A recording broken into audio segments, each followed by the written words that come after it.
যে এটা দোয়ানির সময় এই বাছুরটা স্বাভাবিকভাবে অন্য গরু যেভাবে প্রক্রিয়াধীন আসে মানে তার মানে এই দোয়ানির যে একটা প্রাথমিক যে অবস্থান এই সেনা এবং আপনার লেদা এরকম একটু লড়ে না, তার মা লড়ে কিন্তু সে অন্ত লড়ে না।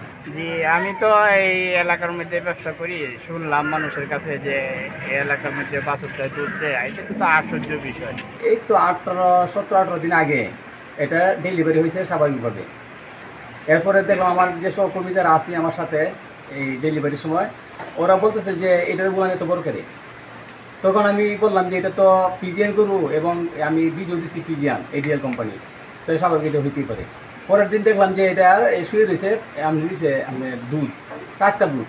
তখন আমার একটা কৌতূহল জন্য যে এটা কেমনে হয়, এটা দুধ কেন টাটকা দুধ। তো আমি মনে করলাম যে এটা কি পেট লিক হয়েছে কিনা। পরে ছোটো বাছুর এটা তো আর বানিয়ে দুধ দেওয়ার কথা না। পরে আমার চাচার কাছে জিজ্ঞেস করলাম যে এই ঘটনা বললাম, তো বলতেছে যে তুমি উঠটা দেখো এটা। পরে আমি আইসা তাৎক্ষণিকভাবে দেখলাম যে ও তো বড় এবং আমি লাল হয়ে গেছি, ওটা হালকা একটু চাপ দিয়েছি, এমনি তো দুধ বাড়িতেছে বড় হয়ে।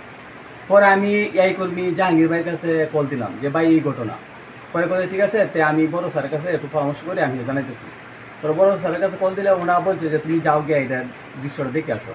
পরে বড় স্যারের কথা আসলো, আইসে মানে ওনাই দোয়াইছে এবং এনা এই যে গোপনে ছবি তুলে এটা আপনার ভাইরাল করছে, বিভিন্ন মিডিয়া আসতেছে। এখন আমার বিষয়টা হইলো এটা একটা আল্লাহ বড় কুদরত।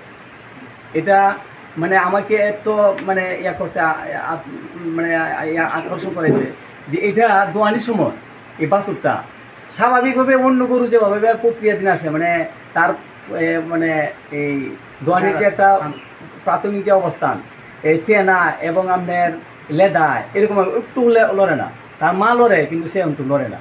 কিন্তু এই আপনার দুধটা একদম স্বচ্ছ, প্রাথমিক দিনে আমি দেখলাম একদম স্বচ্ছ যে আমি নিজে খাইতে চাই। পরে আমি দেখে জাল দেওয়াইছি দুধ, জাল দেওয়ায় আমি খাইলাম, আমার ছেলে দিলাম, না একদম সেন্ট খুবই সুন্দর, ভালো, কোনো সমস্যা নাই। আমার কথা হলো এটা আল্লাহর একটা কুদরত। মিডিয়া জগতে আমরা যারা আছেন এটা এইভাবেই এখন যে আল্লাহর যে কুদরত জিনিসটা এটা যেন ফুটে উঠে, আমার আশাকাঙ্ক্ষা এটাই। এবং তার এই যে বাছুরটা, এই বাছুরটা যে দীর্ঘই হয় এবং তা এটা যদি আলোর কোনো বরকত দেয় বরকতটা যেন আমরা পাই। তো আমি এখন কম দেয়, কারণ হলো আপনার এটার উপরে যেন চাপ না পড়ে, স্বাভাবিক যতটুকু আপনার আসে মানে অতিরিক্ত যে আপনার মাটিতে না পড়ে এতটুকু আমি দয়ে। আমি কিনছি আপনার তার মামার কাছ থেকে। পরে প্রথম ব্যান দিছে, ব্যান দিলে পরে যেদিন পরে সেদিন থেকেই মানে অনুভব করা গেছে যে দুধ আসে। পরে আপনার এই প্রকাশ হয়েছে যে অবস্থা। তখন এটা তো আল্লাহর কুদরত, যে মানুষের কোনো হাত নাই এটার মধ্যে, আল্লাহর কুদরতের দ্বারা এগুলি হয়েছে। তখন আপনারা সবার কাছে আমি দোয়া চাই, আমার ছেলের জন্য বা গরুর জন্য দোয়া করবেন। জি, আমি তো এই এলাকার মধ্যে ব্যবসা করি। শুনলাম মানুষের কাছে যে এই এলাকার মধ্যে বাছুরটা দুধ দেয়, এটা কিন্তু আশ্চর্য বিষয়।